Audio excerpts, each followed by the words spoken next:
Stella Tours, tur Anda terpercaya, mengesankan. Stella Tours, tur Anda semakin indah, menyenangkan, berbagi kisah bersama. Stella Tours. Stella Tours dari Stella Warta Wisata berpengalaman lebih dari 30 tahun membawa Anda pada perjalanan ziarah dan rohani yang sangat indah dan berkesan. Stella Tours melayani lebih sungguh, melangkah lebih jauh. Stella Tours, tur Anda semakin indah, menyenangkan, berbagi kisah bersama. Stella Tours. Hubungi 021-8779-4878 atau www.stellatours.com. Baik Bapak Ibu, sekarang jam 7:31 kita segera mulai acara kita malam hari ini. Ini adalah pertemuan kita yang ke-29. Sekali lagi selamat malam untuk Bapak Ibu, Romo Suster yang hadir malam hari ini, baik lewat Zoom maupun lewat YouTube channel kami di Stella Warta Official. Sebelum kita mulai, kita akan awali dengan doa. Silakan, Arianto. Baik, Michael. Kembali selamat datang Romo, para suster juga, dan Bapak Ibu yang terkasih, yang pernah berangkat dengan kami maupun yang belum, yang mungkin merencanakan. Kita berdoa semoga pandemik ini bisa segera mereda dan berakhir, sehingga kita bisa bersiarah lagi, tidak hanya lewat Zoom. Ya, karena lucu juga bersiarah kalau lewat Zoom, ya. Bersiarah harus berangkat gitu. Baik, mari kita awali dengan doa bersama dulu sebelum kita mulai. Dalam nama Bapa dan Putra dan Roh Kudus. Amin. Tuhan, terima kasih untuk kesempatan yang indah boleh kembali berjumpa dengan teman-teman seiman dari berbagai pelosok Indonesia. Terima kasih untuk kehadiran Romo, Suster, sahabat-sahabat. Kami ingin bersyukur untuk kesehatan yang boleh kami terima malam hari ini, tapi juga kami berdoa untuk sanak keluarga yang mungkin sedang sakit, kiranya Engkau beri kekuatan di saat mereka sedang lemah, dan pada waktunya Engkau berikan mereka kesehatan yang cukup. Kami juga berdoa untuk banyak permohonan yang dituliskan lewat YouTube maupun juga lewat chat. Semoga ya Tuhan Engkau perhatikan, dan kami percaya Engkau akan memberikan yang terbaik untuk kehidupan kami. Kami ingin menyerahkan acara ini yang juga menjadi doa kami ke dalam tangan-Mu, supaya acara ini dapat berjalan dengan baik dan lancar. Kemuliaan kepada Allah Bapa dan Putra dan Roh Kudus, seperti pada permulaan, sekarang, selalu, dan sepanjang segala abad. Amin. Dalam nama Bapa dan Putra dan Roh Kudus. Amin. Michael. Amin. Baik, terima kasih Arianto. Kita akan segera mulai acara kita malam hari ini. Saya izin untuk share screen saya.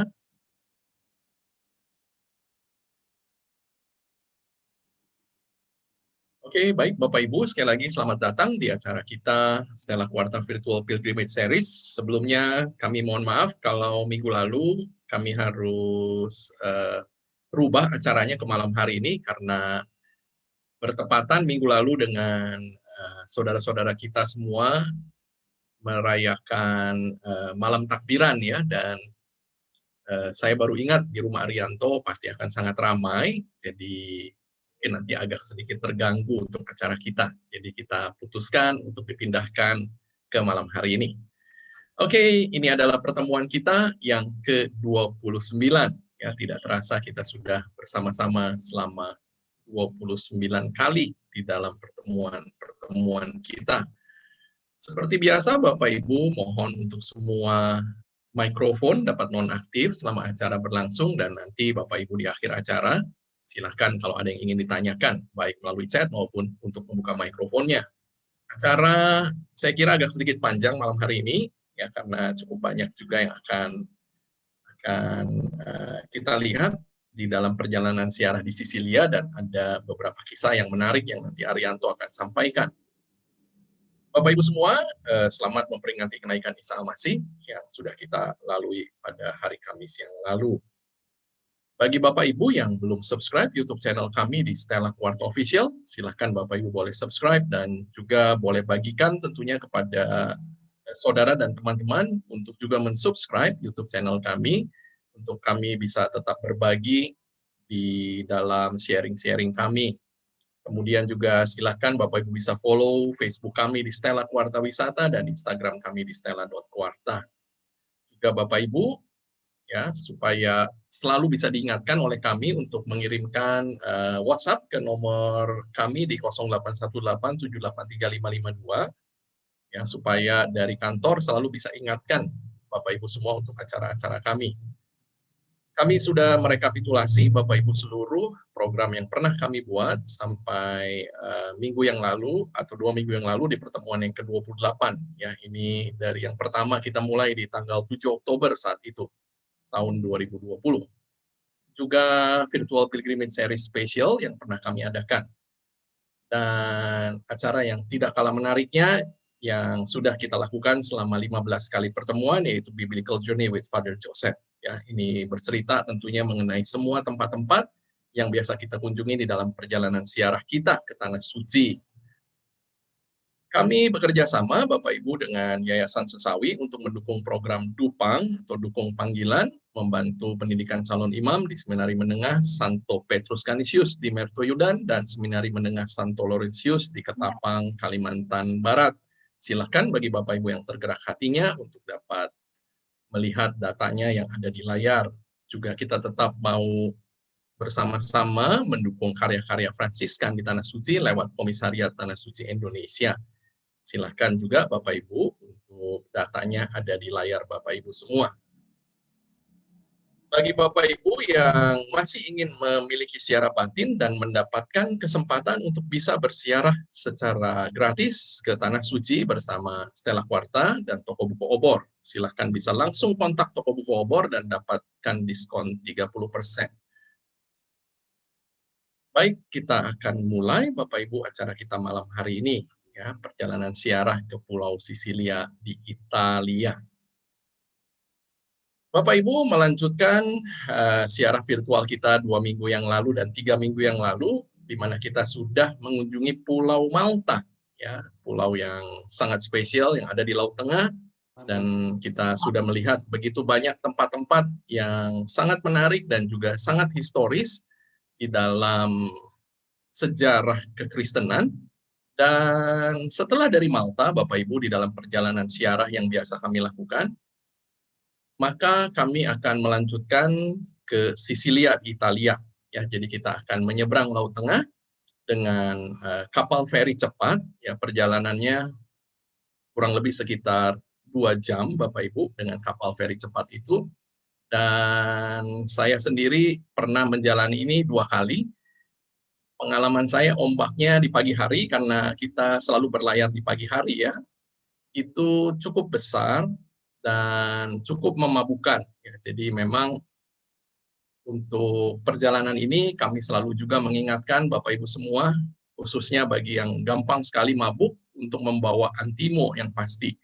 Ya, saya sendiri juga walaupun tidak begitu mudah mabuk, tetapi memang karena ombaknya lumayan ya, jadi kapalnya bergoyang-goyang sekali dan memang harus selalu tidak bisa berjalan-jalan, harus duduk dan konsentrasi ya selama perjalanan ini. Jadi kita berlayar Bapak Ibu dari Pulau Malta menuju ke satu kota namanya Pozzallo yang ada di Pulau Sisilia. Nah, ini kapalnya Bapak Ibu yang biasa digunakan ya, dari perusahaan kapal Virtu Ferries namanya. Ya, kapal katamaran ini bisa berlayar dengan cepat. Ya, jadi kapalnya bagus Bapak Ibu. Dan ini beberapa foto yang saya sempat ambil dari perjalanan saya yang terakhir di 2019. Jadi di kapal ini juga selain penumpang, seperti layaknya kapal feri, ada juga kendaraan dan juga truk dan bis yang biasanya berlayar bersama. Ya, ini bagian dalamnya Bapak Ibu. Kapal ini bagus ya, relatif masih baru. Ini kapal buatan satu perusahaan dari Australia namanya Austal, ya, perusahaan yang cukup besar di Australia. Ya, ada tokonya juga Bapak Ibu. Dan ini waktu kita sudah sampai di Pozzallo. Nah, kapal yang kita gunakan namanya Saint John Paul II, ya. Jadi tentunya mengingat juga kunjungan Saint John Paul II ke Pulau Malta waktu tahun 1990, ya, dan waktu itu juga yang membawa Saint John Paul II saat bersiarah ke Malta, itu perusahaan kapalnya adalah Virtu Ferries. Ya, ini kapalnya besar ya, Bapak Ibu, dan sangat nyaman. Nah, kita sudah sampai di Pulau Sisilia, dan beberapa tempat yang akan kita kunjungi di dalam ziarah kita di Sisilia. Ya, saya sudah coba berikan kotak berwarna merah, yaitu Siracusa, kemudian ada Catania, kemudian ada Palermo, dan yang terakhir ada Messina. Ya, Messina sebetulnya hanya untuk bermalam saja sebelum kemudian besoknya kita menyeberang ke dataran Italia. Nah, ini kurang lebih rute-rute perjalanannya Bapak Ibu dari Pozzallo ke Sirakus, ya, kemudian kita akan bermalam di Catania, setelah dari Catania kita akan bermalam di Palermo, setelah dari Palermo kita akan bermalam di Messina sebelum kemudian kita menyeberang. Ya, jadi perjalanan selama di Sisilia akan kita lakukan selama 3 malam. Bapak Ibu, sedikit saya kutip dari kitab suci, dari lanjutan kisah yang ada di Malta. Ya, ini adalah bagian dari perjalanan Rasul Paulus menuju ke Roma. Dan di kisah bab 28 ayat 11 dikatakan bahwa 3 bulan kemudian kami berangkat dari situ, ya. Jadi dari Pulau Malta naik sebuah kapal dari Alexandria yang selama musim dingin berlabuh di pulau itu. Jadi Rasul Paulus tinggal selama 3 bulan di Pulau Malta. Kapal itu memakai lambang Dioskuri. Nah, ini saya berikan bold dan berwarna merah. Kami singgah di Siracusa. Ya, jadi kota Siracusa, Bapak Ibu, adalah juga kota yang disinggahi oleh Rasul Paulus dan sempat tinggal di situ 3 hari lamanya sebelum kemudian melanjutkan perjalanan menuju ke Roma. Ya, nanti Bapak Ibu bisa lihat kisahnya di bab 28 ayat 11 dan seterusnya.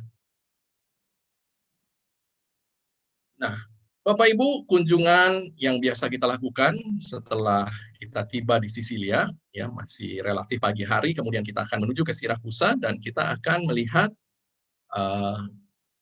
penggalian arkeologi dari kota tua Siracusa.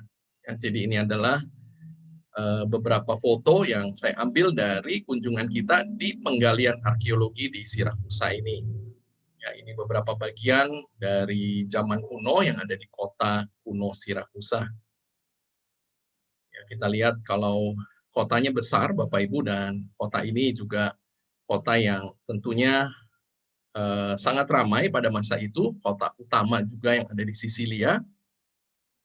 Karena itu kenapa Rasul Paulus juga mampir di tempat ini. Ya, bahkan ada satu teater yang sangat besar di tempat ini. Ya, kita lihat ini adalah taman arkeologi dari Neapolis, ya. Neapolis itu atau kota baru, ya. Kita lihat di sini tempat-tempat yang biasa kita kunjungi. Nah, ini adalah beberapa bagian dari perjalanan yang kami lakukan saat itu.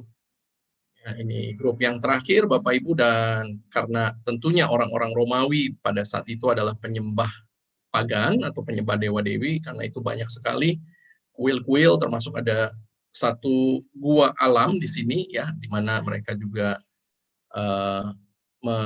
menyembah dewa-dewi mereka di tempat ini. Nah, ini Bapak Ibu adalah teater yang ada di kota tua Siracusa. Waktu kami ada di sana di tahun 2019 bulan April, rupanya mereka sedang menyiapkan satu panggung, ya, jadi mereka sengaja buat kolam ini, Bapak Ibu, tentunya tidak ada aslinya, ya. Mereka buat sementara kolam ini dan mereka akan bikin seperti pertunjukan musikal di tempat ini. Jadi kita bisa lihat bahwa teater yang sudah ribuan tahun ini tetap masih berfungsi sampai hari ini. Ya, kita bisa lihat di sini ada bangku-bangku asli dari batu dari zaman itu. Ya, di Sisilia, Bapak Ibu, terkenal sekali dengan orange, dengan jeruknya, dan di mana-mana kita akan mudah sekali untuk menemukan atau membeli orange juice, ya, Spremuta di Arancia. Ya, ini adalah orange juice yang sangat-sangat enak Bapak Ibu selama perjalanan di Sisilia. Jadi saya ingat kalau sampai bosan ya saya minum air jeruk di sana karena memang enak sekali. Oke, Bapak Ibu, dari kota tua Sirakusa, kemudian kita akan pergi ke Pulau Ortigia namanya, ya Pulau Ortigia yang masih ada juga di dekat dari kota Sirakusa. Nah, ini adalah pemandangan dari Pulau Ortigia dengan latar belakang yang berupa gunung, Bapak Ibu, adalah Gunung Etna yang bersalju. Kita lihat ya, kota atau Pulau Ortigia ini yang terpisah dengan daratan Sisilia. Ya, ini setelah turun dari bis kita berjalan kaki. Jadi lumayan Bapak Ibu di kunjungan kita di Ortigia ini kita harus berjalan kaki karena bis tidak bisa sampai di pulau tersebut ya. Kita akan berhenti di satu tempat parkir dan setelah itu kita akan berjalan kaki menuju ke Pulau Ortigia. Ya, ini pemandangan yang kita bisa lihat selama kita menyeberang Bapak Ibu menuju Pulau Ortigia. Ya, seperti layaknya di Eropa banyak sekali bangunan-bangunan yang tua yang kita akan lihat tentunya yang juga sangat menarik. Ya, ini adalah souvenir-souvenirs yang banyak dijual di dalam Pulau Ortigia tersebut. Mereka menjual berbagai macam souvenirs. Ini dari porselen, dari kaca ya, bagus sekali mereka membuat hiasan-hiasan ikan ini. Nah, ini ada satu toko yang menarik Bapak Ibu sampai saya foto karena rupanya mereka memajang kaleng kerupuk dari Indonesia ya. Jadi surprise juga ada toko yang menggunakan, saya pikir ini mereka jual juga ya Bapak Ibu kaleng kerupuk ini masih ada tulisannya saudara, ada tulisan THR ya, damai rizki ya, menarik sekali ya. Kita bisa menemukan juga barang-barang dari Indonesia di sana. Oke ya, ini makanan-makanan mereka khas, mereka jual wine, jual macam-macam juga di sini. Ini suasana pemandangan di Pulau Ortigia. Dan kunjungan kita yang utama tentunya di pulau ini adalah kita akan mengunjungi Katedral Ortigia ini, Katedral Sirakusa yang ada di Pulau Ortigia. Ya, kita masuk ke dalam Bapak Ibu. Yang menarik dari katedral ini bahwa katedral ini memang dibangun asli dari kuil Yunani. Jadi sudah berdiri sejak abad 5 sebelum Masehi, Bapak Ibu. Ya, jadi pilar-pilar yang ada semua di sini itu adalah pilar-pilar peninggalan dari kuil Yunani yang ada di tempat ini. Ya, kita lihat bagian salah satu dari pilar yang ada ini masih asli ya dari kuil Yunani zaman itu. Kita lihat juga di sini semua digunakan di gereja ini sekarang. Jadi menjadi katedral dari Sirakusa. Ya, di bagian altar utama ini ada gambar kelahiran Yesus. Dan yang utama Bapak Ibu yang biasanya menjadi fokus dari para peziarah yang datang di tempat ini adalah seorang santa yang asalnya dari Sirakusa, namanya Santa Lucia. Ya, Santa Lucia dari Sirakusa. Nah, ini juga kita bisa lihat ya, sengaja ditampakkan waktu dibangun gereja yang baru, mereka sengaja menampakkan pilar-pilar dari kuil yang lama. Ini adalah patung Santa Lucia, Bapak Ibu. Kemudian di gereja ini, di katedral ini juga ada sebuah kapel ya, ini kapel salib ya, dan ada salib kayu yang sudah juga sangat tua di dalam kapel ini. Nah, ini adalah relikwi Bapak Ibu tulang dari Santa Lucia. Jadi Santa Lucia ini Bapak Ibu adalah santa pelindung utama dari kota Sirakusa. Dan pestanya dirayakan setiap tanggal 13 Desember. Dan setiap tanggal 13 Desember ada perayaan besar di katedral ini yang ada di Sirakusa, dan mereka akan mengarak Bapak Ibu patung Santa Lucia dari silver, dari perak. Ya, dan dari yang saya baca bahwa patung ini juga di dalamnya ada relikwinya, tulang rusuk dari Santa Lucia. Jadi inilah Santa Lucia Bapak Ibu ya, yang biasa digambarkan memegang mata, ya, ini matanya sendiri yang juga di dalam penyiksaannya itu pada zaman Kekaisaran Romawi tentunya seperti biasa para martir yang saat itu mereka tidak meninggalkan atau tidak ingin meninggalkan iman Kristen mereka mengalami penyiksaan yang luar biasa. Salah satunya juga yang dialami oleh Santa Lucia ini, dan matanya dicungkil, ya Bapak Ibu, karena itu sering digambarkan Santa Lucia memegang mata. Karena itu Bapak Ibu, Santa Lucia juga menjadi pelindung dari orang-orang buta. Nah, ini gereja Santa Lucia, Bapak Ibu, yang letaknya tidak jauh dari katedral atau katedral yang tadi, katedral Sirakusa. Kita berjalan kurang lebih mungkin hanya sekitar 2-3 menit kita akan sampai di gereja Santa Lucia ini. Nah, di dalam gereja ini, Bapak Ibu, ada satu lukisan yang sangat terkenal dari Caravaggio, ya, atau Michelangelo Merici, ya, dia seorang pelukis Italia yang sangat terkenal, dan dia melukis satu lukisan yang disimpan di gereja Santa Lucia ini, yaitu lukisan The Burial of Saint Lucy, ya, atau pemakaman dari Santa Lucia. Ya, ini lukisan yang sangat-sangat terkenal yang juga dilukis oleh Caravaggio. Bapak Ibu mungkin ingat 2 minggu yang lalu waktu kita ada di Malta, kita pergi ke Katedral Saint John, ya, Katedral Saint John Co-Cathedral yang ada di Valletta, dan di situ ada lukisan Caravaggio yang juga terkenal, yaitu Santo Hieronymus, ya. Jadi masih pelukis yang sama, dan memang Caravaggio itu berkarya baik di Malta maupun di Sisilia. Kita masih bisa lihat Bapak Ibu di Pulau Ortigia juga masih ada peninggalan dari zaman kuno yang ada di sini. Oke, Bapak Ibu, selanjutnya setelah kita tinggalkan Pulau Ortigia, kita akan kemudian bersiarah, ya, ini satu tempat siarah utama yang ada di kota Sirakusa, yaitu Our Lady of Tears yang ada di Sirakusa. Ya, Basilika Bapak Ibu yang bentuknya sangat menarik ini, ya, Basilika of Our Lady of Tears yang ada di Sirakusa, itu adalah gereja pesiaran terbesar yang ada di Sisilia. Arsiteknya itu orang Prancis, Bapak Ibu, mereka ini yang waktu itu menang sayembara dari sekian banyak arsitek di dunia yang memasukkan desain mereka untuk membangun gereja ini, mereka lah yang kemudian menang, ya, namanya Michel Androld dan Pierre Parat, ya, ini dari satu biro arsitektur namanya ANPAR dari Prancis. Mulai dibangun pada tahun 1966 dan diresmikan pada tahun 1994 oleh Paus Yohanes Paulus II.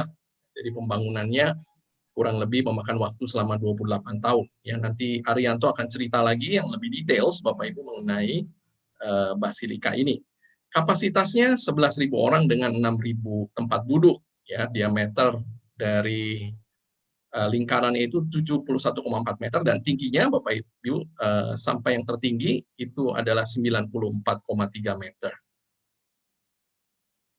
Ya, di dalam pesiarahan tentunya ya kita selalu merequest untuk merayakan Ekaristi di tempat ini, dan ini adalah kapel yang waktu itu diberikan kepada grup kami. Jadi gereja ini ada 2 level, 2 lantai Bapak Ibu, dan ini ada yang di bagian bawah, ya. Ini adalah grup yang terakhir kita berfoto setelah merayakan Ekaristi di Basilika of Our Lady of Tears ini. Ya, ini bagian lantai yang atas, Bapak Ibu, bagian lantai yang utama. Dan di sini kita bisa lihat, ya, interiornya sangat menarik. Dan kita bisa lihat di bagian altar utama, Bapak Ibu, ada satu kotak yang terang di sini. Nah, inilah, ya, yang menjadi tentunya pusat pesiarahan dari para pesiarah yang datang di tempat ini. Nanti Arianto akan ceritakan, ya. Ini ada kapel untuk Padre Pio, ya. Kemudian ini saya coba foto lebih dekat Bapak Ibu. Jadi ini adalah relief yang menjadi fokus utama dari para pesiarah yang datang di tempat ini. Nanti Arianto akan ceritakan kisahnya. Oke, baik Bapak Ibu. Selanjutnya Arianto akan mengisahkan mengenai peristiwa yang terjadi di tempat ini. Silakan Arianto. Baik, Michael. Baik. Bapak Ibu fokus ke satu gambar tadi, yang kita akan sepakati bahwa gambar itu akan kita sebut dengan relief, gitu ya. Satu cetakan 3 dimensi yang terbuat dari gipsum, ya, yang melukiskan Bunda Maria tak bernoda yang menangis. Itu yang mau kita ceritakan malam hari ini. Satu gereja yang indah, Michael. Dan Michael sudah cerita tempat-tempat yang biasa kita kunjungi di sana yang sangat menarik. Baik, Bapak Ibu, tentunya kita berhenti sebentar untuk mendengarkan satu cerita kejadian yang sangat luar biasa yang menjadi tempat tujuan ziarah kita, yaitu tempat suci Bunda Maria menangis dari Sirakusa atau Sirakus, ya. Baik, tempat suci ini tentu saja didirikan untuk mengenang peristiwa relief Bunda Maria tak bernoda yang menangis. Dan saat itu relief ini ditempatkan di dinding belakang dari tempat tidur pasangan Angelo Iannuso dan Antonina di rumah mereka sederhana di Via degli Orti di Sirakusa pada tahun 1953. Nanti Ari akan cerita detailnya. Dan peristiwa ajaib itu terjadi dari tanggal 29 Agustus hingga 1 September, 4 hari di tahun 1953, yang dilihat oleh sejumlah besar umat beriman di rumah pasangan Iannuso, Antonina. Air mata yang keluar dari relief Bunda Maria tadi sudah dianalisa dan hasilnya adalah cairan air mata yang nyata, yang boleh dianggap sebagai air mata manusia. Dan para devosan yang mengikuti peristiwa ini sangat besar jumlahnya. Relief kecil Madonna delle Lacrime pertama kali ditempatkan sementara di dekat Piazza Euripides dan kemudian baru ditempatkan ke sanctuary ini, ya, satu gereja yang Bapak Ibu lihat ini.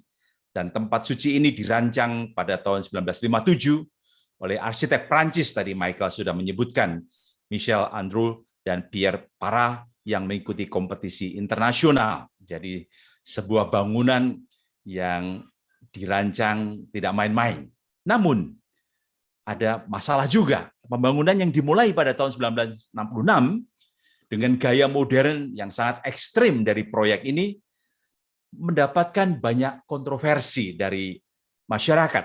Masyarakat berkeberatan karena mereka menganggap seperti monster beton bertulang yang justru akan membebani daerah perkotaan yang sudah sangat terancam.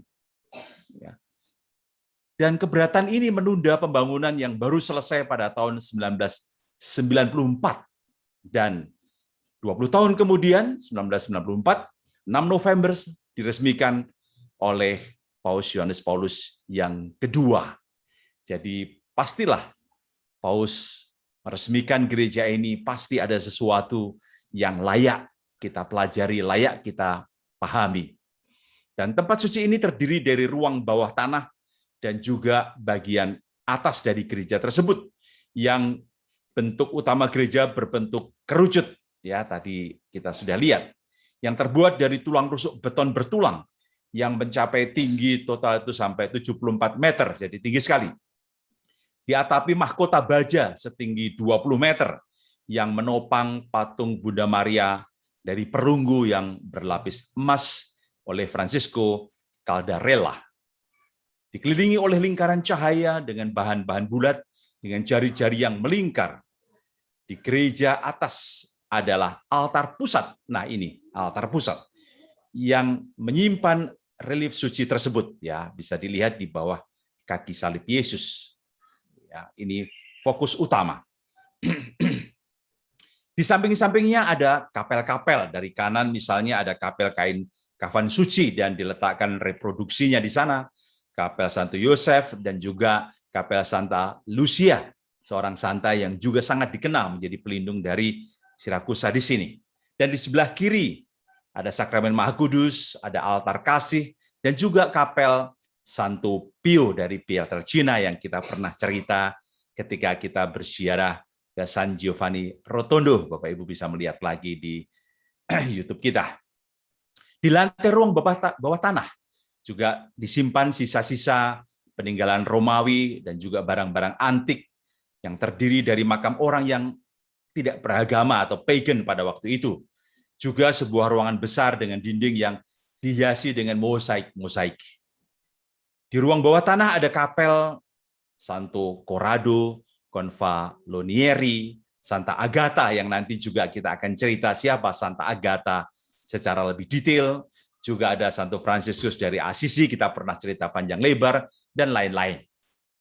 Di kapel Santa Lucia ada juga makam Calogero Lauricella, Uskup Agung Sirakusa dari tahun 73 sampai kematiannya 1899. Jadi ada makamnya Uskup Agung juga di sana. Bagaimana awal mula kejadian? Nah, ini perlu kita pahami. Ya, lihat foto yang disiapkan Michael, pasti itu Antonina di sebelah kiri. Dan itulah tempat tidurnya, perhatikan, dan posisi atau letak dari relief yang akan menjadi pembicaraan kita. Relief 3 dimensi cetakan gipsum dari hati Maria yang tak bernoda ini awalnya diproduksi secara massal di Tuscany, Florence, Italia, dan dikirim ke Sirakusa untuk dijual secara eceran, jadi umum. Dan salah satu relief ini dibeli sebagai hadiah perkawinan. Ya, tentunya perkawinan Angelo Iannuso dan Antonina sendiri yang dilaksanakan 21 Maret 1953. Ya. Dan kemudian digantung di tembok belakang tempat tidurnya. Kita bisa lihat. Pada saat itu kedua orang ini adalah orang Kristen yang ya suam-suam kuku dan mengabaikan agama. Ya kurang religius lah. Namun mereka menggantung relief tersebut dengan sedikit penghormatan di dinding, lihat di atas, di belakang tempat tidur mereka. Angelo Iannuso adalah seorang buruh. Lihat sebelah foto yang disiapkan Michael, Angelo. Dia adalah seorang buruh yang telah membawa istrinya untuk tinggal di rumah saudara laki-lakinya di Via Orti 11, Sirakusa, Sisilia. Ketika Antonina mengetahui bahwa dia sedang mengandung, sayangnya dia menderita toksemia yang menyebabkan dia sesekali kejang dan mengalami kebutaan. Pada pukul 3 dini hari itu hari Sabtu, 29 Agustus 1953, Antonina mengalami kejang yang membuatnya buta. Pada pukul 8:30 pagi hari itu, penglihatannya pulih. Ketika dia bisa melihat, matanya tertuju pada relief Bunda Maria yang tergantung di dinding kamarnya, yang di luar dugaan Antonina adalah air mata yang meluap-luap dari relief itu. Awalnya yang lain mengira bahwa Antonina berhalusinasi karena penyakitnya. Tetapi Antonina bersikeras dia tidak demikian. Keluarganya melihatnya sekali lagi, dan mereka bisa melihat air mata mengalir di pipi relief Bunda Maria tersebut, dan juga ke tempat tidurnya. Tetangganya dibawa masuk dan mereka mengkonfirmasi air mata tersebut. Relief itu secara tak terduga dan ajaib meneteskan air mata selama 4 hari. Pengujian-pengujian yang terjadi, yang berlangsung. Salah satu dari banyak pengunjung yang memeriksa relief ini dari jarak dekat adalah Mario Messina, yang sangat dihormati di lingkungannya.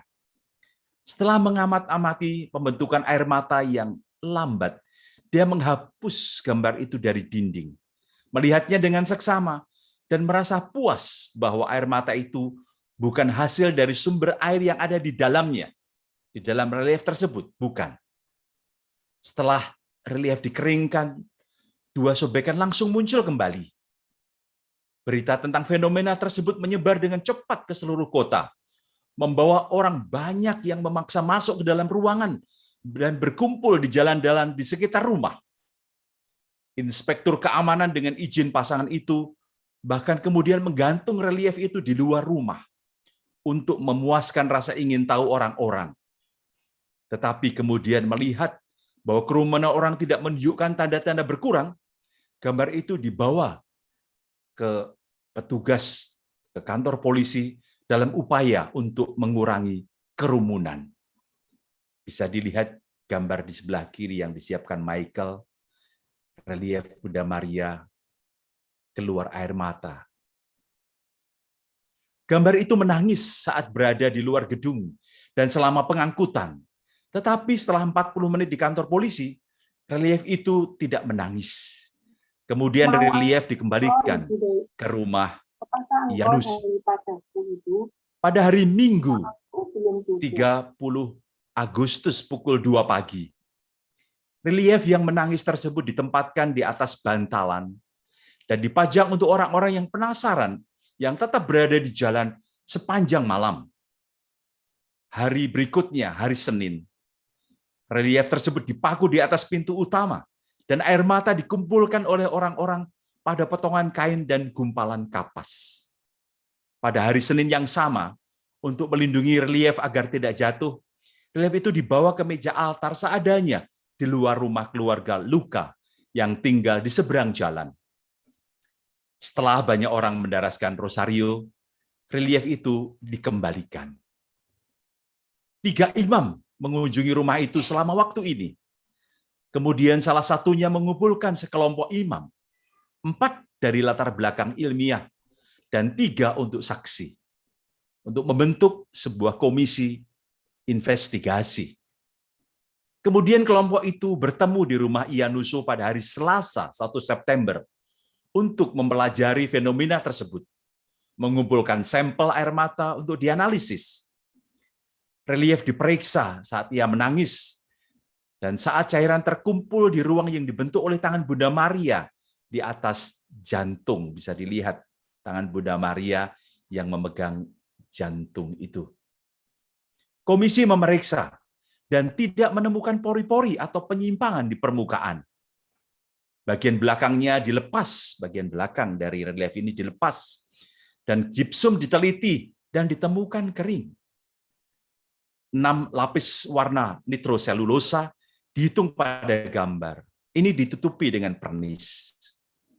Dengan menggunakan pipet yang disterilkan, sampel air mata dikumpulkan, dimasukkan ke dalam botol steril, dan dibawa ke laboratorium provinsi untuk diperiksa oleh dokter dan ahli kimia. Setelah melakukan penyelidikan, relief tersebut masih terus menangis selama 51 menit. Tetapi pada pukul 11.40 pagi itu, air mata itu berhenti dan tidak pernah terulang lagi sampai hari ini. Sampel air mata secara ilmiah dibandingkan dengan air mata dari orang dewasa dan anak-anak. Setelah dianalisis rinci, para dokter mencapai kesimpulan ini. Cairan yang diperiksa terbukti terdiri dari larutan encer natrium klorida, di mana jejak protein dan inti dari komposisi perak zat ekskresi dari tipe quaterner sama seperti sekresi yang ditemukan pada manusia.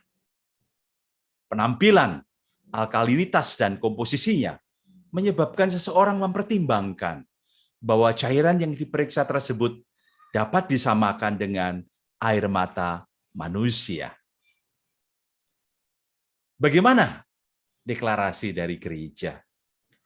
Laporan itu tertanggal 9 September 1953, jadi hanya 8 hari lah ya sesudah 1 September. Dan ditandatangani oleh para dokter pemeriksa. Mengenai berbagai penyelidikan yang dilakukan, kita harus menyadari bahwa gereja tidak pernah terburu-buru untuk mengumumkan penilaiannya atas kejadian seperti itu, dan bahwa gereja bertindak dengan sangat hati-hati. Gereja baru akan menyatakan bahwa peristiwa itu mukjizat hanya setelah ada bukti-bukti positif dan tidak ada yang mempertanyakan lagi. Namun demikian, Uskup Agung Sirakusa mengunjungi rumah Yanuso untuk memeriksa relief itu dan kembali lagi di lain hari untuk mendaraskan rosario bersama orang banyak. Berbagai uskup mengunjungi relief itu. Banyak kardinal menyatakan minatnya untuk pergi ke sana. Sedangkan Uskup Agung Palermo, Kardinal Ernesto Ruffini, menyatakan sebagai berikut. Setelah dengan hati-hati menyaring banyak laporan, setelah mencatat hasil positif dari analisa kimia, di mana air mata yang terkumpul diperiksa, kami dengan suara bulat mengumumkan penilaian bahwa realitas fakta tidak dapat diragukan lagi. Paus Pius ke-12 dalam siaran radio pada 17 Oktober 1954 mengatakan, kami mengakui deklarasi dengan suara bulat dari konferensi episkopal yang diadakan di Sisilia tentang realitas kejadian tersebut.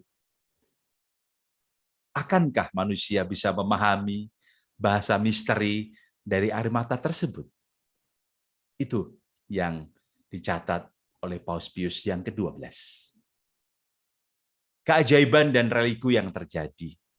Komisi medis yang dibentuk 7 Oktober 1953 untuk secara ilmiah memeriksa 290 kasus penyembuhan yang dilaporkan, memutuskan bahwa 105 diantaranya dapat dianggap sebagai kemungkinan mukjizat yang dilaporkan dalam beberapa tahun setelah peristiwa tersebut. Orang pertama yang mengalami kesembuhan, juga orang pertama yang mengamati tangisan, tentunya adalah Antonina Ianuso sendiri. Ia melihat air mata. Ia sembuh total dari toksemia parah. Dan akhirnya juga dia melahirkan seorang putra yang sehat pada tanggal 25 Desember 1953. Relikui yang dipersembahkan kepada Uskup Agung Baransini dalam rangka peringatan 50 tahun penghabisannya sangat menarik karena berisi air mata yang dikumpulkan oleh komisi. Dan air mata tersebut saat ini sudah mengkristal. Apa makna dari peristiwa tersebut? Mengapa Bunda Maria menangis? Mengapa Madonna dalam bahasa Italia menangis? Banyak teori telah dikemukakan yang mengingatkan kita akan air mata yang dicurahkan Maria di kaki salib. Dan air mata yang dicurahkan di La Salette. 19 September 1846 kita sudah bicara juga. Juga dalam salah satu penglihatan Santa Catarina Labure pada tanggal 18 Juli 1830. Santa Catarina Labure memperhatikan bahwa perawan tampak sedih dan berlinang air mata. Mungkin kita harus berdoa, kata-kata yang terukir di dasar religi, dan bertanya-tanya bersama dengan Paus Pius yang ke-12. Apakah manusia akan bisa memahami bahasa misteri dari air mata tersebut? Barangkali saat ini Bunda Maria juga sedang menangis karena wabah COVID-19 yang melanda dunia. Dan barangkali juga menangis karena peperangan yang sedang terjadi antara Hamas dan Israel saat ini. Dan barangkali Bunda Maria juga sedang menangis untuk banyak keprihatinan yang lain yang sedang kita alami, yang barangkali mungkin karena kelalaian kita. Itu saja Michael dari Bunda Maria menangis di Sirakusa. Thank you. Baik, Arianto, terima kasih sekali untuk cerita yang sudah dirangkum mengenai Our Lady of Tears yang ada di Sirakusa. Jadi ini adalah salah satu tentunya highlight dari kunjungan ziarah kita ketika kita ada di Pulau Sisilia, yaitu kita akan mengunjungi tempat ziarah yang sangat terkenal ini. Baik, Bapak Ibu, dari Sirakusa, kemudian kita akan bermalam di kota Catania, tidak begitu jauh dari Sirakusa.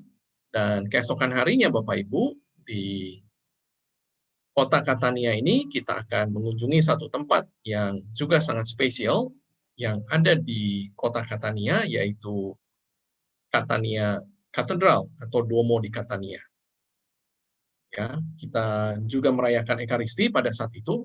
Jadi di dalam perjalanan ziarah tentunya kita senantiasa mengusahakan untuk bisa merayakan Ekaristi setiap hari di tempat-tempat yang spesial. Ya, kita berfoto lagi setelah kita merayakan Ekaristi di Katedral Catania ini.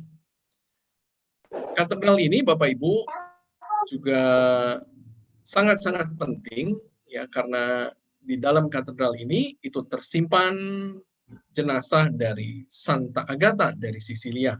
Ya, jadi kalau kita menghadap ke altar utama, di sebelah kanannya itu ada satu kapel di mana ditutup oleh pagar, dan di dalamnya ya ini waktu itu juga kami tidak bisa masuk ya, jadi ditutup pagar ini, dan saya coba foto, inilah makam dari Santa Agata yang ada di dalam kapel Santa Agata ini. Kemudian kita juga bisa melihat bahwa di Katedral Catania ini masih ada tempat baptisan dari gereja yang lama. Ya. Kita keluar dari Katedral Catania, Bapak Ibu, dan di depannya ada satu lapangan yang sangat ramai, ya, juga merupakan pusat dari kota Catania, dan kita berfoto di sana. Ya, ini adalah beberapa souvenirs yang saya bisa foto di sekeliling dari gereja. Ya, banyak sekali patung-patung seperti ini yang menjadi sangat-sangat khas dari Sisilia dan juga kota Catania ini. Ya, ini adalah suasana yang ada di sekitar Katedral Catania.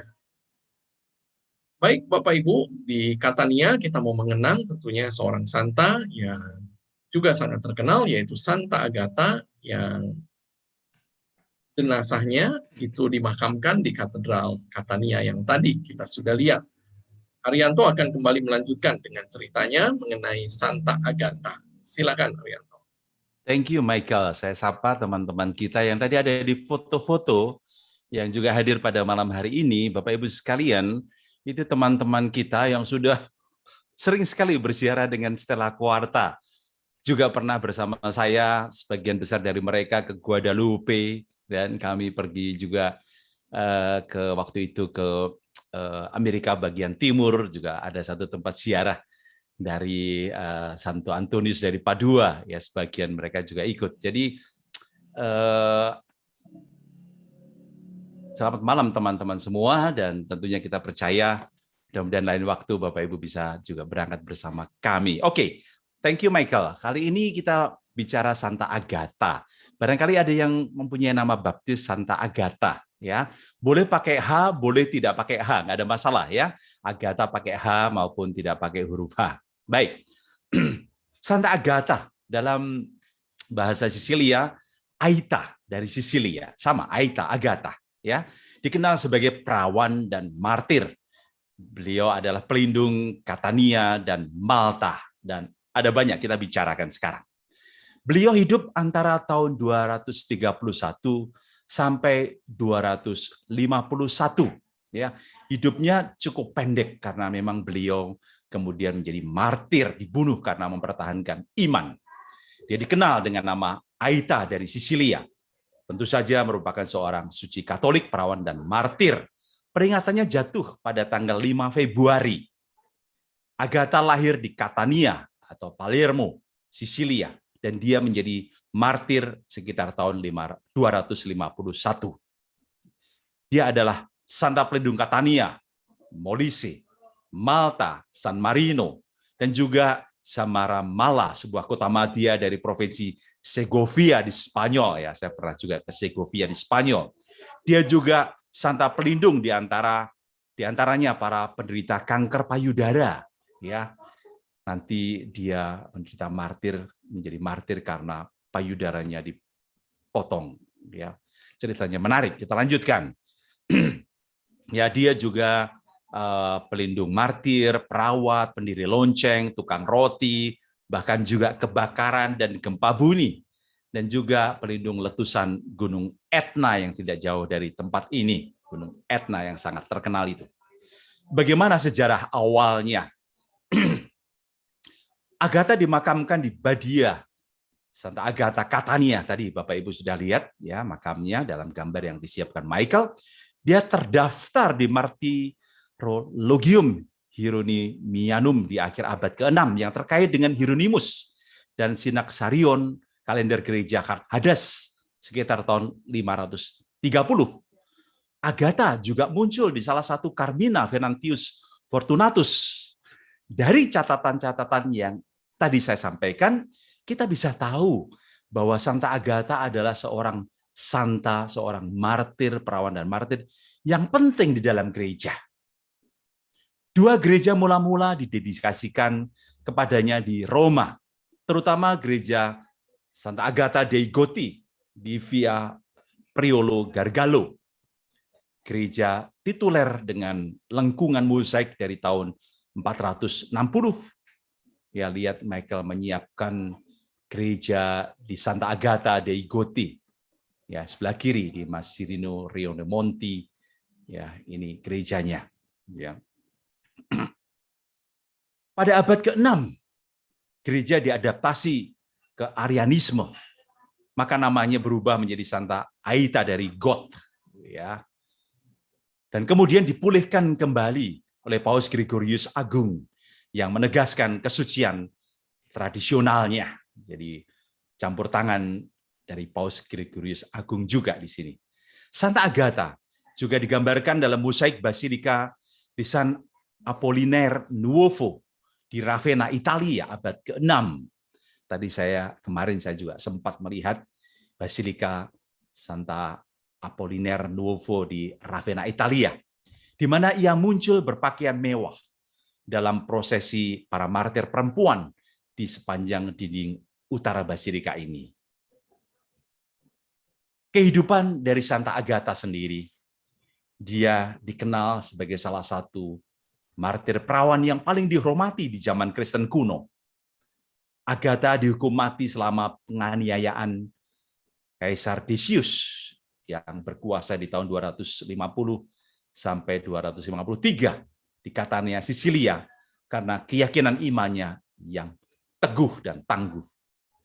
Menurut Jacobus de Voragine, pengarang Golden Legend dari sekitar tahun 1288, Agatha telah menyerahkan hidupnya kepada Allah sebagai perawan yang disucikan kala dia berusia 15 tahun. Jadi dia berjanji menyerahkan keperawanannya kepada Allah di usia 15 tahun. Dia berasal dari keluarga kaya dan terhormat. Dia menolak ketika hendak dipinang sebagai istri oleh gubernur Romawi yang bernama Quintianus, yang mengira ia dapat memaksanya untuk berpaling dari sumpahnya dan memaksanya untuk menikah dengannya. Namun penolakan Agatha membuat sang gubernur marah. Ia menangkap Agatha lalu dikirimkannya perawan suci ini ke rumah seorang mucikari untuk dijadikan sebagai wanita penghibur. Tetapi sekali lagi sang gubernur menjadi kecewa. Agatha berserah diri sepenuhnya ke dalam lindungan Tuhan. Dan ia berdoa sepanjang waktu. Walau disekap dalam rumah pelacuran, namun ia dapat menjaga kesucian dirinya. Ia dapat menghindar dari semua tipu daya dan bujukan-bujukan jahat mucikari tersebut. Setelah sebulan berlalu, Agatha dibawa kembali kepada gubernur. Sekali lagi gubernur Quintianus berusaha untuk membujuknya. "Engkau seorang wanita terhormat," katanya dengan lembut. "Mengapa engkau merendahkan dirimu sendiri dengan menjadi seorang Kristen?" Agatha menjawab, "Meskipun aku seorang terhormat, aku ini seorang hamba di hadapan Yesus Kristus." "Jika demikian, apa sesungguhnya arti menjadi terhormat?" tanya sang gubernur.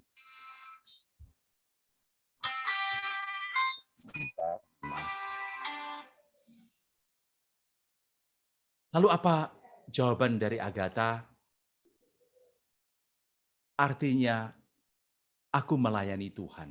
Itulah arti hamba di hadapan Yesus Kristus yang dimaksud Agatha. Gubernur Quintianus mengharapkan Agatha menyerah pada tuntutannya ketika dia menghadapi penyiksaan dan kemungkinan kematian. Tetapi Agatha hanya menegaskan kembali keyakinannya pada Tuhan dengan berdoa, Yesus Kristus Tuhan dari semua. Tuhan melihat hati saya. Tuhan tahu keinginan saya. Tuhan memiliki saya. Saya adalah domba Tuhan. Tuhanlah yang membuat saya mampu mengatasi iblis. Dengan air mata menetes dari matanya, dia berdoa, memohon keberanian. Quintianus mengirimnya lagi, membantah, mengancam, dan akhirnya memenjarakannya dan membuatnya disiksa. Dalam penyiksaan ini Agatha berdoa dengan lirih. Tuhan Allah penciptaku, Engkau telah melindungi aku sejak masa kecilku.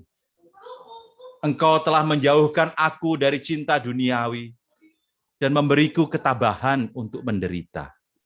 Sekarang terimalah jiwaku. Dia direntangkan di rak untuk dirobek dengan kait besi. Lihat peristiwanya dengan gambar di sebelah kiri. Dibakar dengan obor dan dicambuk. Di antara siksaan yang dia alami adalah memotong payudaranya dengan penjepit dari besi seperti itu. Lalu meletakkannya di atas sebuah piring. Cerita dari jemaah Kristen perdana mengatakan bahwa pada malam hari setelah payudara Santa Agatha dipotong, Santo Petrus dan seorang malaikat Tuhan datang mengunjunginya dalam penjara, menghiburnya, dan memulihkan kembali kedua payudaranya. Setelah konfrontasi dramatis lebih lanjut dengan Quintianus yang diwakili dalam serangkaian dialog dan tulisan yang sempat didokumentasikan, di situ digambarkan ketabahan dan kesetiaan Agatha yang teguh. Santa Agatha kemudian dijatuhi hukuman bakar di tiang pancang. Tetapi gempa bumi menyelamatkan nasibnya. Namun demikian, Santa Agatha kemudian meninggal di penjara pada tahun 251.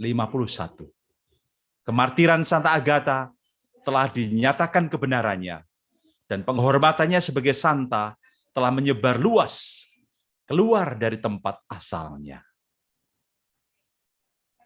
Di Catania, Festival Santa Agatha adalah salah satu hari raya keagamaan terbesar di Italia, berlangsung selama 5 hari pertama dalam bulan Februari.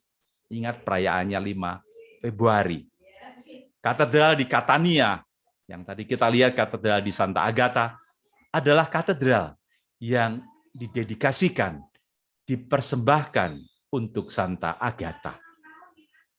Menurut tradisi Maltese atau orang-orang Malta, selama penganiayaan Kaisar Romawi Decius di abad ketiga, Agatha bersama dengan beberapa temannya melarikan diri dari Sisilia dan berlindung di Malta. Beberapa sejarawan percaya bahwa dia tinggal di pulau itu tidak lama, dan dia menghabiskan hari-harinya di batu yang dipahat di Rabat, berdoa dan mengajarkan agama Kristen kepada anak-anak. Setelah beberapa waktu, Agatha kembali ke Sisilia, di mana dia menghadapi kemartirannya.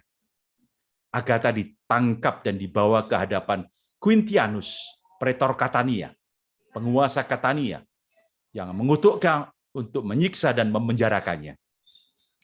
Kripta atau makam di dalam basilika tadi, Santa Agatha adalah sebuah basilika bawah tanah yang sejak awal dimuliakan oleh orang Malta.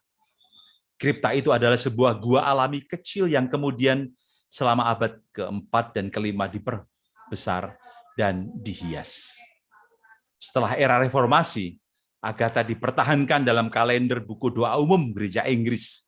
Bahkan gereja Inggris pestanya 5 Februari.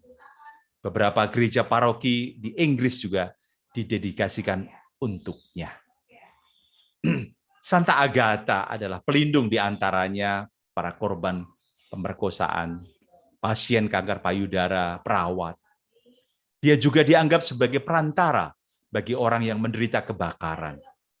Hari raya jatuh pada tanggal 5 Februari. Nanti di akhir acara kita akan berdoa melalui perantaraan Santa Agatha bersama. Semoga kita bisa bersama sampai akhir acara nanti. Melalui perantaraan beliau kita mau berdoa bersama. Dia juga menjadi pelindung Malta, di mana pada tahun 1551 melalui penampakan yang dilaporkan kepada seorang suster Benediktin dikatakan telah menyelamatkan Malta dari penyerbuan Turki Ottoman. Dia adalah Santa pelindung Catania, juga pelindung Sorihuela del Guadalimar di Spanyol, Molise, San Marino, Malta, dan juga Calza. Bahkan dia juga diklaim sebagai pelindung Palermo. Setahun setelah kematiannya, terhentinya letusan Gunung Etna, tadi gunung yang kita lihat di latar belakang yang sudah ditampilkan Michael, juga dikaitkan dengan perlindungannya. Akibatnya, orang-orang terus meminta doanya untuk perlindungan terhadap api. Di Swiss, Santa Agatha dianggap sebagai santa pelindung dari api. Mengenai ikonografi atau gambar suci, Santa Agatha sering digambarkan di ikonografi membawa payudara yang terpotong di piring. Lihat gambar sebelah kiri dan kanan. Seperti dilukiskan dalam Santa Agatha Bernardino Luini di abad ke-16 di Galleria Borghese, Roma, di mana Agatha berdiri membawa payudara pada nampan di tangannya. Jadi lukisan ini ada di Borghese, di Roma. Juga tradisi roti Agatha. Lihat gambar di sebelah kiri yang unik yang disiapkan Michael. Atau roti Aita, atau disebut juga payudara Santa Aita. Ya. Disajikan atau diberkati pada hari raya 5 Februari, ditemukan di banyak negara. Roti bulat kecil, dan di atasnya dihiasi dengan buah ceri. Dimaksudkan untuk mewakili payudara dari Santa Agatha. Inilah tradisi yang sampai hari ini, barangkali di sana kita pun juga akan menemukan roti Agatha seperti ini. Sampai di situ dulu, Michael. Terima kasih. Oke, baik. Terima kasih Arianto untuk cerita yang sungguh indah dari Santa Agatha. Ya, jadi menarik sekali tentunya kisah dari Santa Agatha ini, dan juga seorang santa yang sangat-sangat terkenal di dalam sejarah kekristenan. Oke, kita lanjutkan Bapak Ibu. Setelah dari Catania, maka kemudian kita akan ke tempat yang berikut, tidak jauh. Kita akan pergi ke Gunung Etna. Gunung Etna, Bapak Ibu, baru saja meletus di tahun 2021 ini di bulan Februari kemarin. Ya, jadi letusan terakhir dari Gunung Etna, seperti yang ada di gambar ini, itu terjadi di bulan Februari 2021 yang lalu. Ya, ini saya coba ambil Bapak Ibu dari Google Earth. Ya, ini adalah foto dari Gunung Etna yang ada di Pulau Sisilia. Gunung Etna, Bapak Ibu, seperti juga Gunung Merapi yang ada di Jawa Tengah, adalah gunung api tipe stratovolcano. Ya, jadi gunung api yang terbentuk semakin tinggi dari lapisan-lapisan yang keluar dari gunung api tersebut. Ya. Gunung api ini adalah gunung api yang paling aktif di Eropa. Tingginya 3.326 meter. Ya, jadi masuk gunung yang cukup tinggi. Ya, ini foto yang saya juga ambil dari BBC dari letusan Gunung Etna di Februari yang lalu. Di dalam perjalanan ziarah kita, Bapak Ibu, salah satu juga yang menarik adalah kunjungan ke Gunung Etna ini. Ya, ini adalah restoran di mana kami makan siang saat itu sebelum kami kemudian naik ke Gunung Etna, ya, Krateri Silvestri. Ini restoran yang sangat dekat dengan stasiun di mana kita akan naik cable car untuk menuju ke Gunung Etna. ya dari tempat perhentian bis, Bapak Ibu kita jalan sedikit untuk menuju ke stasiunnya. Ya, ini adalah tempat di mana kita akan naik ke atas dengan cable car, ya, Funivia del Etna. Ini adalah cable car yang kita gunakan ya untuk kita naik ke atas. Ya, sesampainya di atas, Bapak Ibu, kita masih akan menuju ke satu bagian di mana kita bisa melihat kawah dari Gunung Etna. Ya, tentunya kalau ada letusan kita tidak bisa naik ke sini ya.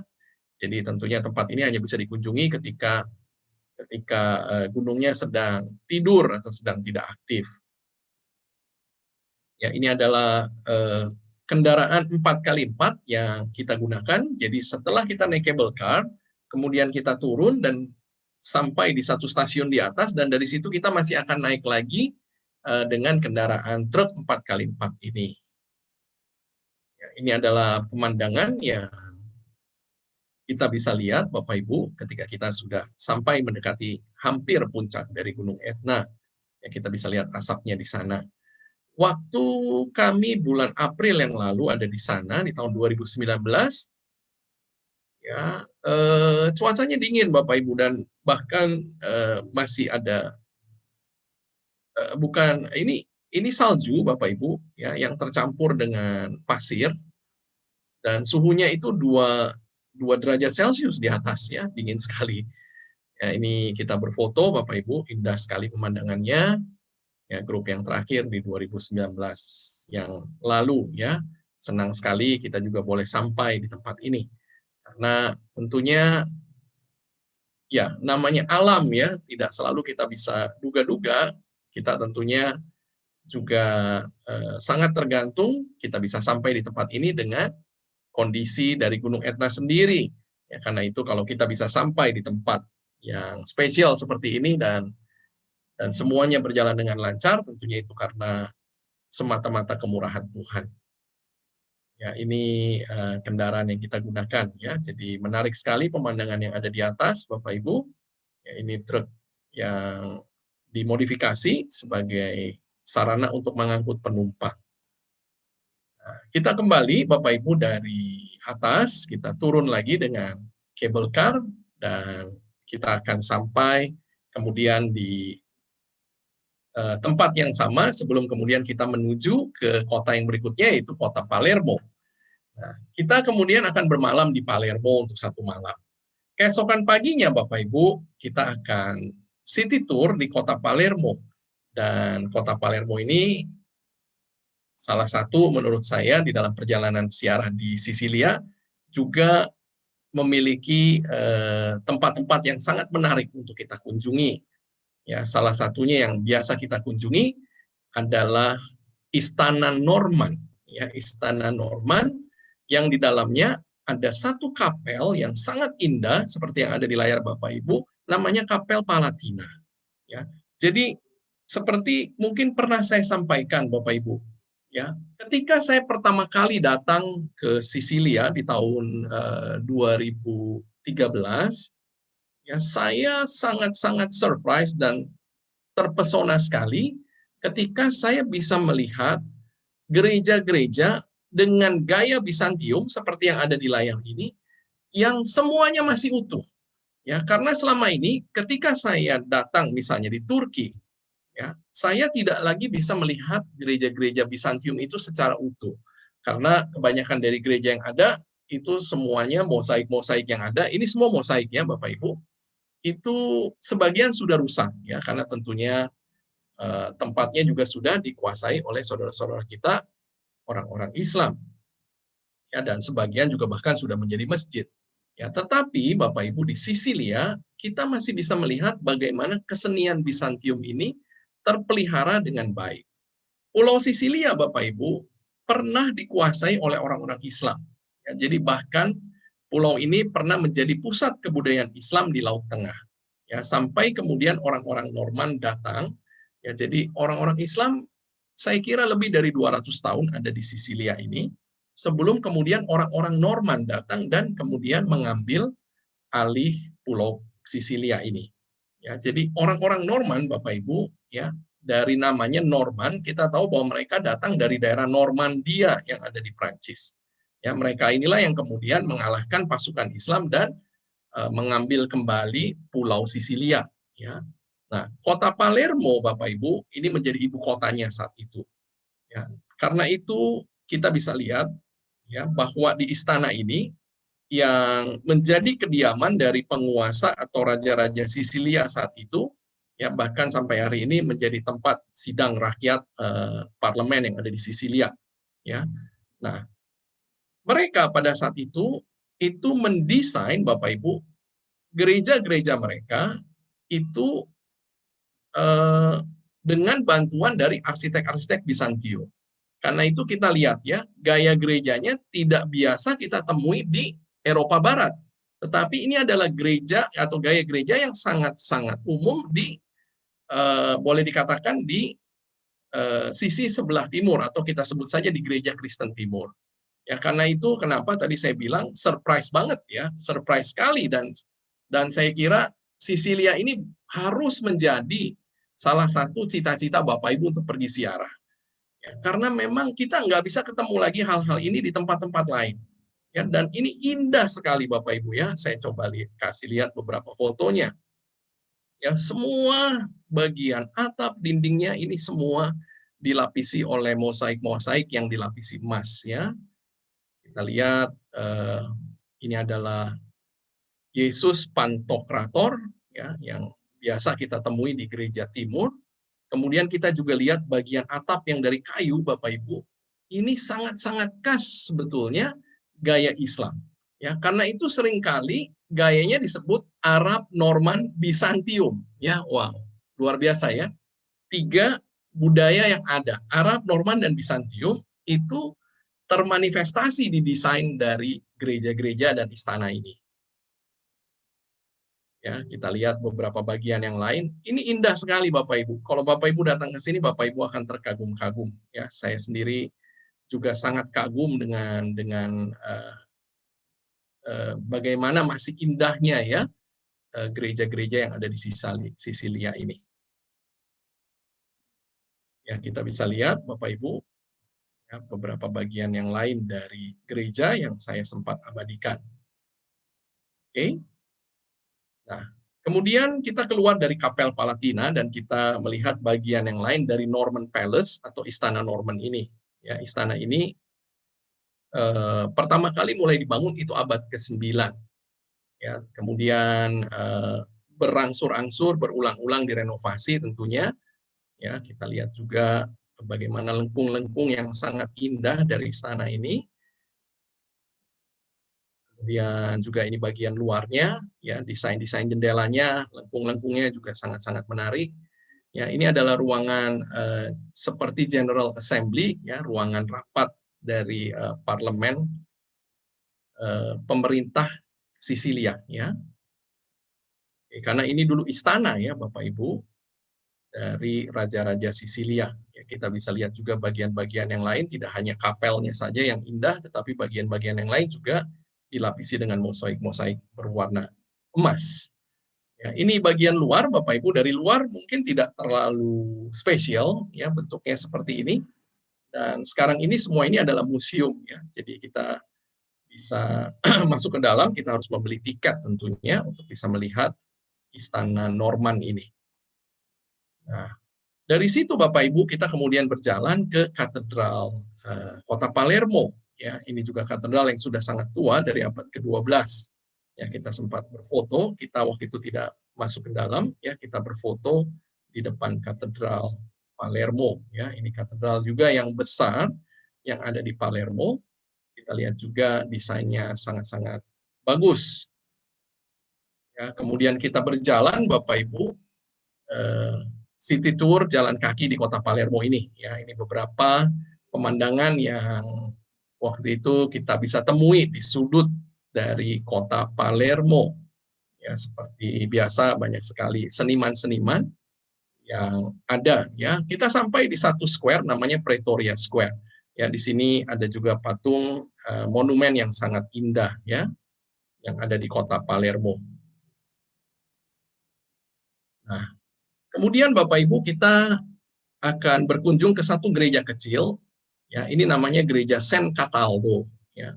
Gereja ini kenapa kita datangi Bapak Ibu, karena gereja ini juga sudah sangat tua, dari abad ke-11, dan juga arsitekturnya sangat menarik. Ya, arsitekturnya juga kita lihat ada kubah-kubahnya, ini sangat dipengaruhi oleh gaya Arab, Norman, dan Bizantium tadi.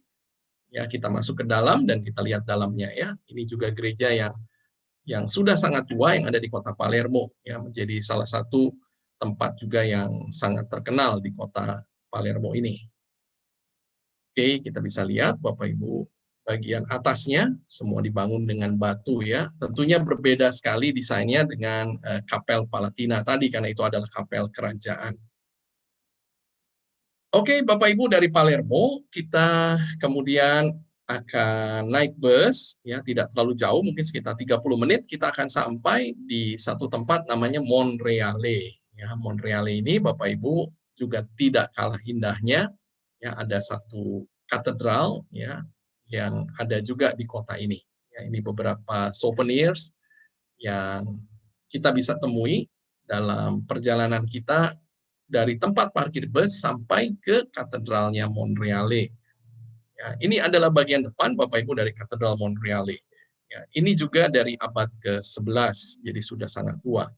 Nah, kita juga merayakan Ekaristi di tempat ini.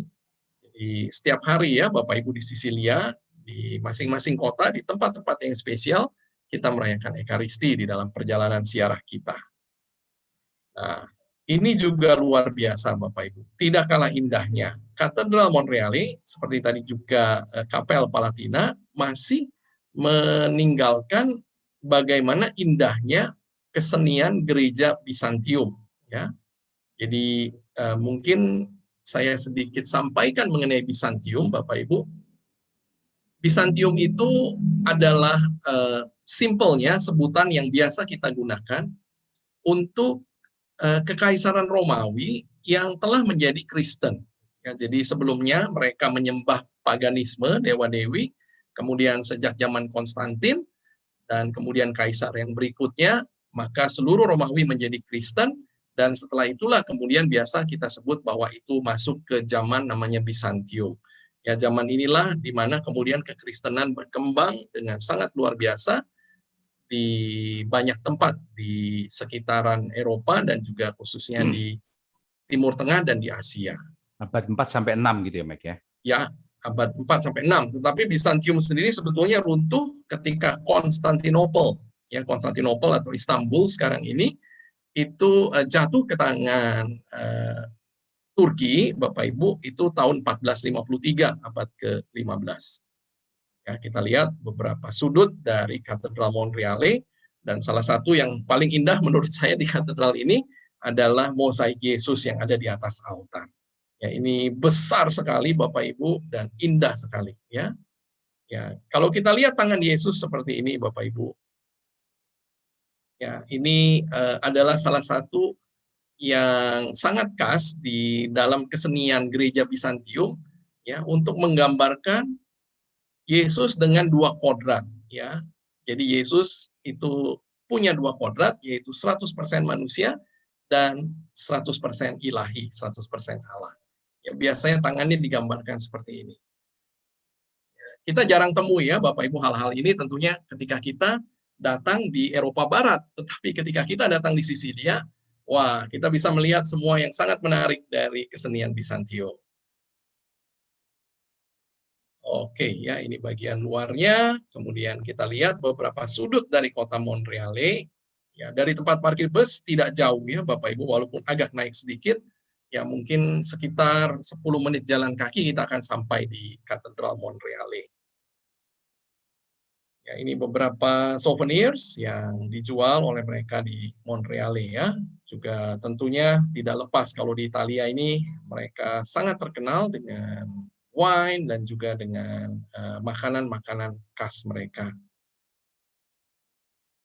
Oke, Bapak Ibu, dari Monreale kemudian kita akan menuju ke Messina dan kita akan bermalam di Messina untuk satu malam. Keesokan paginya Bapak Ibu, kita akan menyeberang ke dataran Italia dengan feri lagi. Ya, jadi kalau di ferry ini bis kita akan ikut ya, ini bis grup kami waktu itu nih paling depan Bapak Ibu ya. Jadi bisnya ikut naik ke ferry. Jadi bis ini biasanya datang dari dataran Italia, kemudian menjemput kami di Sisilia, dan kemudian akan membawa kita sampai di Roma ya kalau di dalam ziarah ini. Nah, ini pemandangan dari kota Messina Bapak Ibu. Ketika kita akan meninggalkan Messina menuju ke kota di dataran Italia namanya Villa San Giovanni. Oke, baik Bapak Ibu, selesai untuk perjalanan ziarah kita di Sisilia ya, dan kemudian kita tiba di Italia, dan setelah itu kita akan pergi ke tempat-tempat yang sudah kita kunjungi juga virtualnya. Di antaranya Pompei, kemudian ada San Giovanni Rotondo, tempat Padre Pio, dan juga Lanciano, sebelum kemudian kita mengakhiri ziarah kita di Roma ya. Jadi itu perjalanan ziarah yang biasa kita lakukan mulai dari Malta, Sisilia, dan kemudian Italia. Ya, tidak banyak Bapak Ibu saya kira travel yang buat perjalanan ini ya. Jadi saya bersyukur saya pernah 2 kali ke sana bersama dengan rombongan ya, dan tentunya nanti di waktu yang akan datang semakin banyak lagi Bapak Ibu semua yang sudah pergi kemana-mana juga mungkin di dalam pesiarahannya bisa juga datang ke Malta, Sisilia, dan juga Italia ini. Bapak Ibu, minggu yang akan datang, ya ini Arianto akan mengajak kita semua untuk mengenal Santo Fransiskus Xaverius. Ya, jadi Arianto nanti akan cerita mengenai kisah hidup Santo Fransiskus Xaverius, seorang yang luar biasa, bahkan disebut sebagai super saint, ya karena selama hidupnya itu paling tidak ada 30.000 orang yang dibaptis secara langsung oleh Fransiskus Xaverius ya, dan dia berjalan kita tahu sampai ke Indonesia ya, dan nanti Arianto akan ceritakan mulai dari kelahirannya di Navarra ya, di Puri Javier yang ada gambarnya di sini, sampai kemudian kematiannya di China ya. Dan nanti saya mungkin akan tambahkan sedikit Bapak Ibu, pengalaman perjalanan saya dan juga Arianto berdua membawa rombongan pesiarahan ke India ya, untuk bersiarah saat itu di Goa ya, di Goa di India, di mana tersimpan jenazah yang masih utuh dari Santo Fransiskus Xaverius. Ya, jadi waktu itu tahun 2010 Bapak Ibu, setiap 10 tahun sekali itu ada eksposisi jenazah Santo Fransiskus Xaverius di Goa di India, dan waktu itu kami sempat hadir di sana, saya dan Arianto. Jadi nanti Arianto akan cerita yang sangat menarik saya kira mengenai Santo Fransiskus Xaverius ini. Oke, mungkin ada tambahan Arianto atau mungkin ada pertanyaan dari Bapak Ibu sebentar sambil saya cek. Iya, menarik sekali Michael ya, perjalanan ke daratan Sisilia, Sirakusa ya, ke daerah situ, apalagi melihat kesenian dari zaman Bizantium yang memang sangat preserve ya, sangat boleh dikatakan utuh ya. Kalau kita bandingkan dari tempat lain, apalagi yang sering kita lihat di Hagia Sophia di Istanbul ya. Dan thank you juga Michael yang sangat rajin membuat dokumentasi foto, karena memang itu salah satu keahlian Michael ya. Dan minggu depan saya pun juga masih harus belajar lagi mengenai Santo Fransiskus Xaverius, karena memang dikenal dalam sejarah sesudah Santo Paulus ya, dikenal yang paling banyak membaptis orang itu Santo Fransiskus Xaverius ya. Saya senang juga bahwa pernah ke Javier ya, pernah ke Paris ya, pernah juga ke India, pernah juga ke tempat di mana Santo Fransiskus Xaverius mendarat pertama kali di Kagoshima di Jepang ya, sebelum dari Jepang kemudian beliau terpanggil untuk ke Cina, tapi memang waktu itu beliau meninggal di pintu gerbang Cina ya. Sekarang sudah menjadi miliknya Cina. Nanti minggu depan kita coba lagi belajar Santo Fransiskus Xaverius, seorang santo yang mungkin paling banyak dipakai juga sebagai nama baptis ya dari teman saudara kita. Oke, Michael. Ya, thank you Arianto. Ya, ini ada pertanyaan. Oke, Goa, India. Oke, sebentar. Dari Pak Bambang, Sisilia apakah juga tempat di mana Napoleon mengungsi? Oke, ini saya mesti cek Pak Bambang. Saya tidak punya informasi mengenai hal ini. Ya, saya mesti cek juga mengenai apakah Sisilia tempat di mana Napoleon mengungsi. Ya. Oke, kemudian Goa di India beragama Hindu. Betul, ya. Jadi begini, India itu mayoritas tentunya beragama Hindu. Mayoritas dari daerah India itu dijajah oleh Inggris. Tetapi ada daerah Bapak Ibu, yaitu namanya Goa. Ya, Goa yang mayoritas itu Katolik. Dan Goa ini itu dijajah oleh Portugis. Ya, kenapa kemudian mayoritasnya jadi Katolik? Karena itu kalau di Goa itu saya kira mayoritasnya tidak Hindu ya, tetapi masih Katolik sampai hari ini. Sangat kental Bapak Ibu kekatolikan yang ada di Goa. Ya, jadi waktu kita ke sana pun ya kita bisa bayangkan ya, eksposisi itu kalau saya tidak salah berlangsung lebih dari 1 bulan saja dan jutaan orang yang datang ya untuk melihat eksposisi tersebut. Ya, ini dari Bu Yosefin. Ya, terima kasih. Santa Lucia, apakah yang matanya Santa Lucia sendiri yang mencongkel karena menolak untuk dinikahkan karena memiliki mata yang indah? Ya, mungkin ini ada kisahnya juga seperti ini, Bu Yosefin. Jadi dari apa yang saya baca, ada yang mengatakan juga demikian bahwa Santa Lucia itu mencongkel matanya sendiri, bukan dicongkel oleh yang menyiksanya ya, tetapi oleh dirinya sendiri. Ada juga yang mengatakan demikian. Ya, apakah Santa Agatha sempat membiara di samping memutuskan hidup suci? Arianto ada info mengenai ini? Apakah Santa Agatha sempat membiara di samping memutuskan hidup suci? Tidak ada info, Mac. Ya, dari catatan yang saya mengenai dia masuk ke sebuah biara tidak ada. Ya, di samping usianya juga masih sangat muda. Ya, baru hanya dia secara pribadi tahun, ya. Dia menyerahkan diri sepenuhnya kepada Allah. Ya, jadi tidak ada info dia masuk biara apa tidak ada. Ya, oke. Ya, semoga bisa menjawab Bapak Ibu pertanyaannya.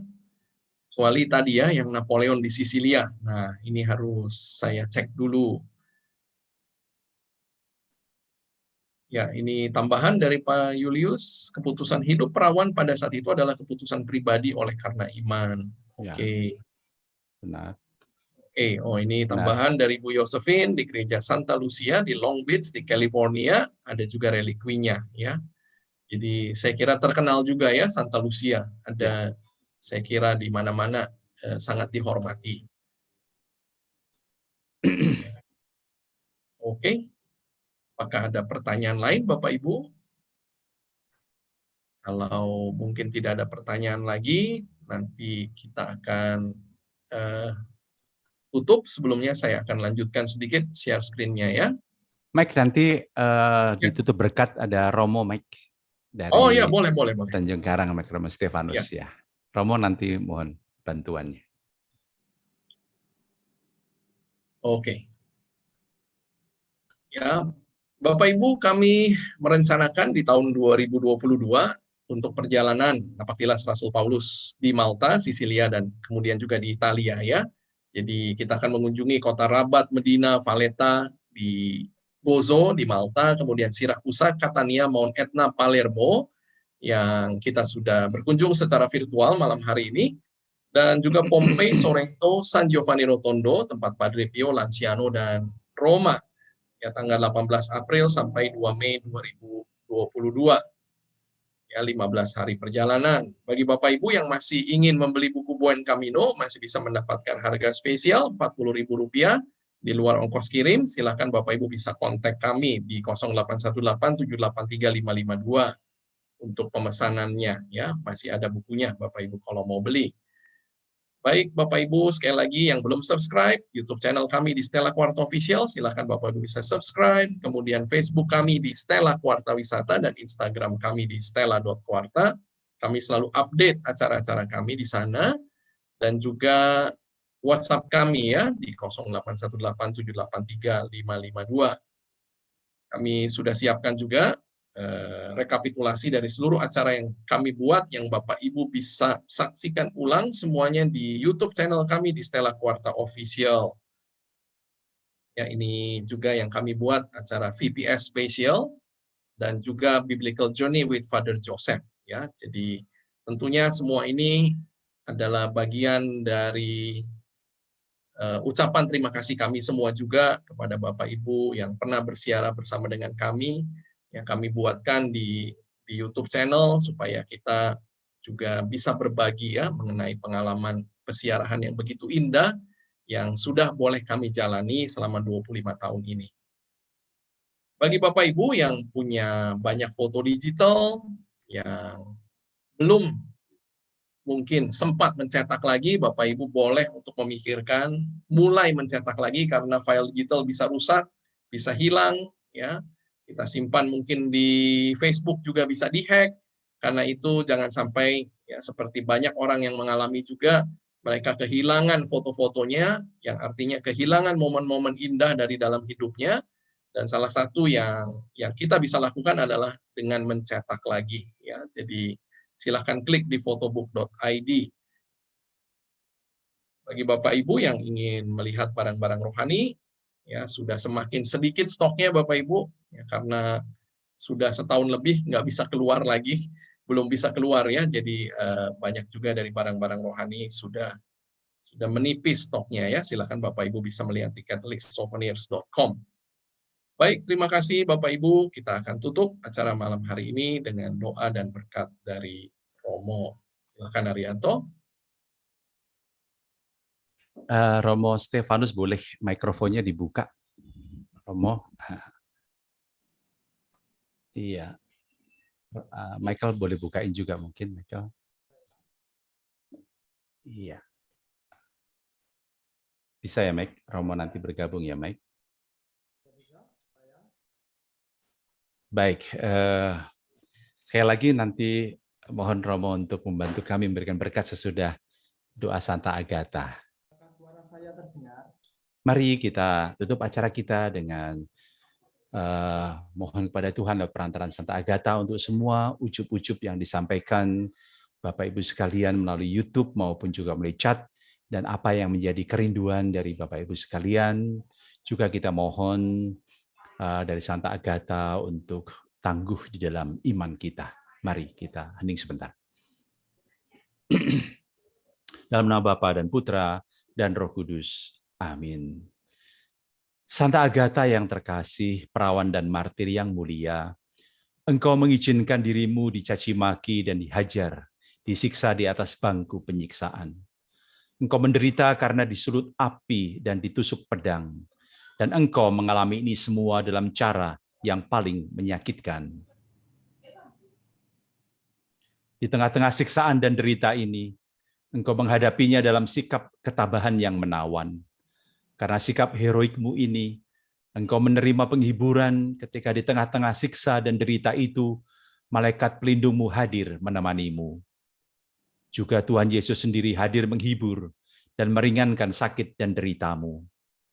Melalui perantaraan doa-doa dan persembahanmu, O Santa Agatha, dapatkan bagi kami kekuatan dari Tuhan Yesus, Sang Kekasih ilahimu, untuk tetap bersuka cita di tengah kehidupan dunia yang sulit dan menyakitkan.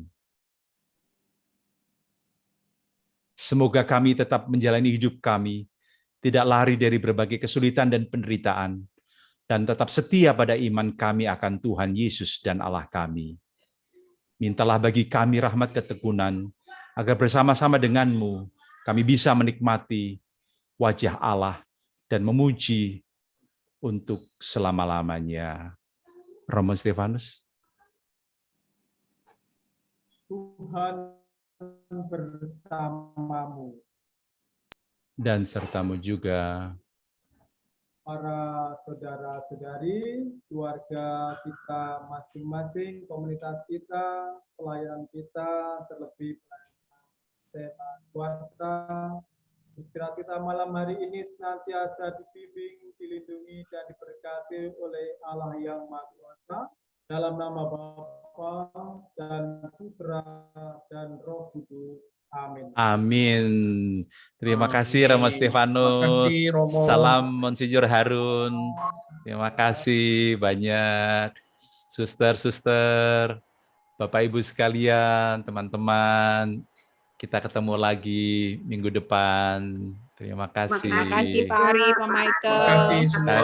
Makasih Pak Michael, Pak Ari, makasih Terima Romo, kasih. makasih semuanya. Terima kasih. Makasih, Selamat Michael and istirahat.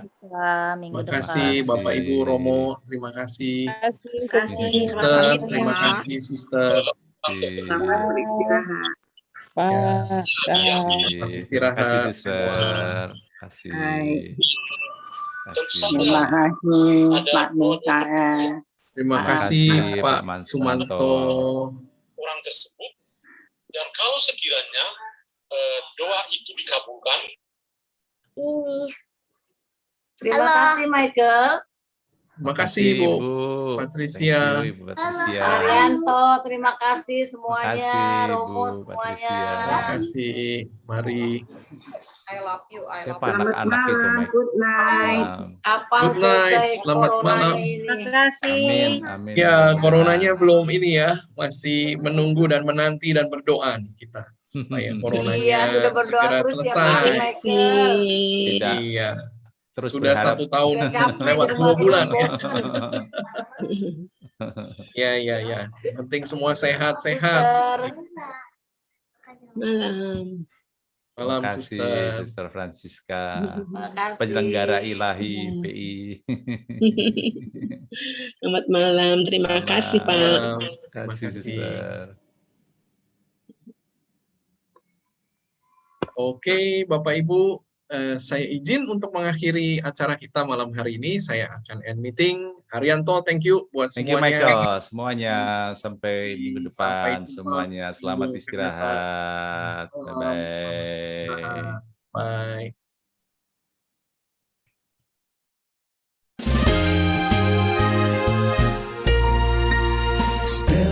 Stella Tours, tur Anda terpercaya, mengesankan. Stella Tours, tur Anda semakin indah, menyenangkan, berbagi kisah bersama. Stella Tours. Stella Tours dari Stella Kuarta Wisata berpengalaman lebih dari 30 tahun membawa Anda pada perjalanan ziarah dan rohani yang sangat indah dan berkesan. Stella Tours melayani lebih sungguh, melangkah lebih jauh. Stella Tours, tur Anda semakin indah, menyenangkan, berbagi kisah bersama. Stella Tours. Hubungi 021 8779 4878 atau www.stellatours.com.